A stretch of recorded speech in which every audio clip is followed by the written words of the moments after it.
Hi all, welcome to electrical edus on. അപ്പോൾ നമ്മൾ കേരളത്തിൽ ഒരു ജോലി ആഗ്രഹിക്കുന്നവർക്കുള്ള ഒരു ഗോൾഡൻ ഓപ്പർച്യൂണിറ്റിയാണ്, അതും ഒരു സെൻട്രൽ ഗവൺമെന്റ് സാലറിയിൽ. അപ്പൊ അതിന്റെ കൂടുതൽ ഡീറ്റെയിൽസ് ആണ് നമ്മൾ ഇന്നത്തെ വീഡിയോയിൽ ഡിസ്കസ് ചെയ്യുന്നുണ്ടാവുക.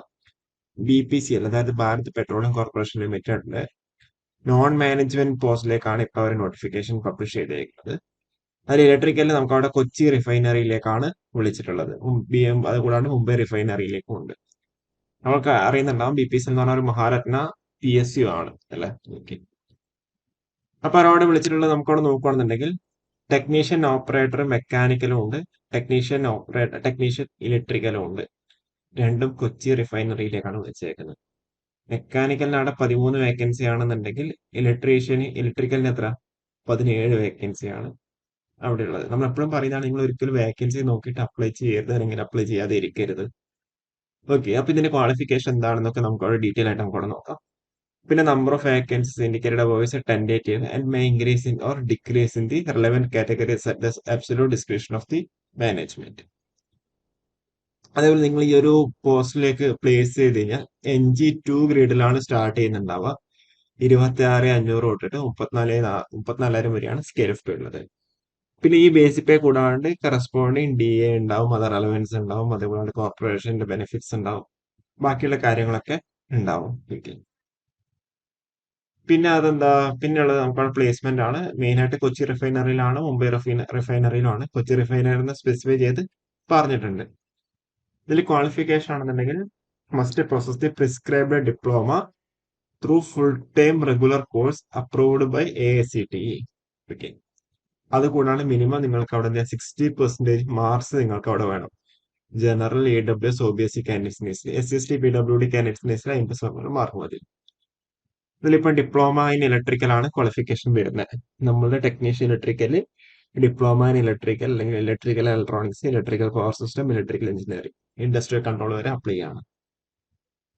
പിന്നെ അത് കൂടാണ്ട് അവിടെ ഒരു minimum 1 year post qualification experience പറയുന്നുണ്ട്. Should have minimum 1 year relevant post qualification work experience or 1 year post qualification apprenticeship training under the apprenticeship act in refining petroleum, power, lube, petrochemical etcetera.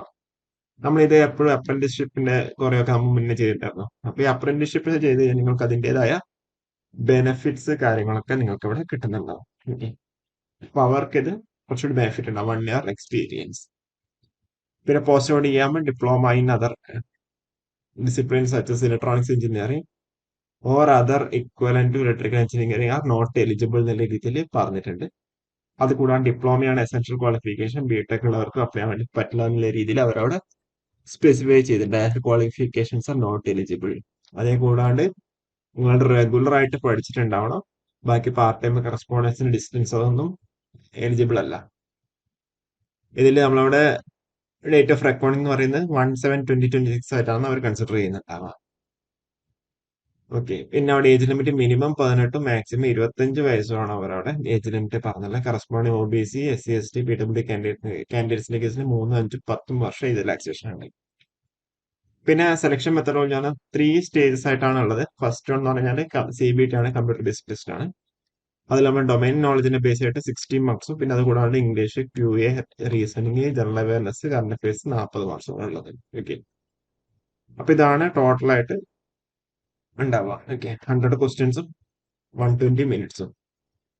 ഇത് qualify ചെയ്ത് കഴിഞ്ഞ് കഴിഞ്ഞാൽ നിങ്ങൾക്ക് അവിടെ ഒരു skill ടെസ്റ്റും കൂടി അവിടെ ഉണ്ടാവും. സ്കിൽ ടെസ്റ്റ് അല്ലെങ്കിൽ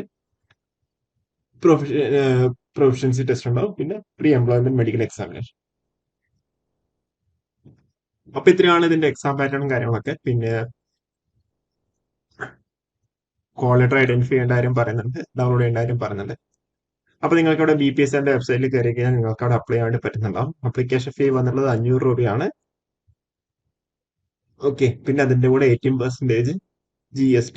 അപ്പൊ 590 രൂപയായിരിക്കും നിങ്ങൾക്ക് അവിടെ അപ്ലിക്കേഷൻ ഫീ ആയിട്ട് വരുന്നുണ്ടാവും. അപ്പൊ BPSL വെബ്സൈറ്റ് കയറി കഴിഞ്ഞാൽ നിങ്ങൾക്ക് എന്ത് ചെയ്യാം, അത് ഡൗൺലോഡ് ചെയ്ത് അപ്ലൈ ചെയ്യാൻ വേണ്ടി പറ്റുന്നുണ്ടാവും. അപ്പൊ ലാസ്റ്റ് ഡേറ്റ് എന്ന് പറയുന്നത് 13-ാം തീയതിയാണ് കേട്ടോ. Okay. 13/8/2026. Tentative schedule of insurance of call letter എന്ന് പറയുമ്പോൾ 10 ദിവസം മുന്നേ. ടെന്റേറ്റീവ് മന്ത് എന്ന് പറയുമ്പോൾ സെപ്റ്റംബറിൽ എക്സാം കണ്ടക്ട് ചെയ്യാനുള്ള സാധ്യതയുണ്ട്. ഓക്കെ. അപ്പൊ ഇത്രയേ ഉള്ളൂ. ഇനീഷ്യൽ സ്റ്റേജിൽ നമുക്ക് ഇത്രേ പറയാനുള്ളൂ. സിലബസ് കാര്യങ്ങളൊക്കെ ഓൾറെഡി നമ്മളവിടെ പറഞ്ഞു. ഡീറ്റെയിൽഡ് സിലബസ് അവർ പറഞ്ഞിട്ടില്ല. അപ്പോൾ നിങ്ങളുടെ കരിക്കുലം ബേസ് ചെയ്ത് ടെക്നിക്കൽ ഡിപ്ലോമ ലെവലിൽ ബേസ് ചെയ്തിട്ട് നിങ്ങൾ പഠിച്ചു തുടങ്ങാം. അപ്പോൾ അതേപോലെ ഇതിന്റെ കൂടുതൽ വീഡിയോസ് ആയിട്ട് വീണ്ടും വരാം. Okay, thank you.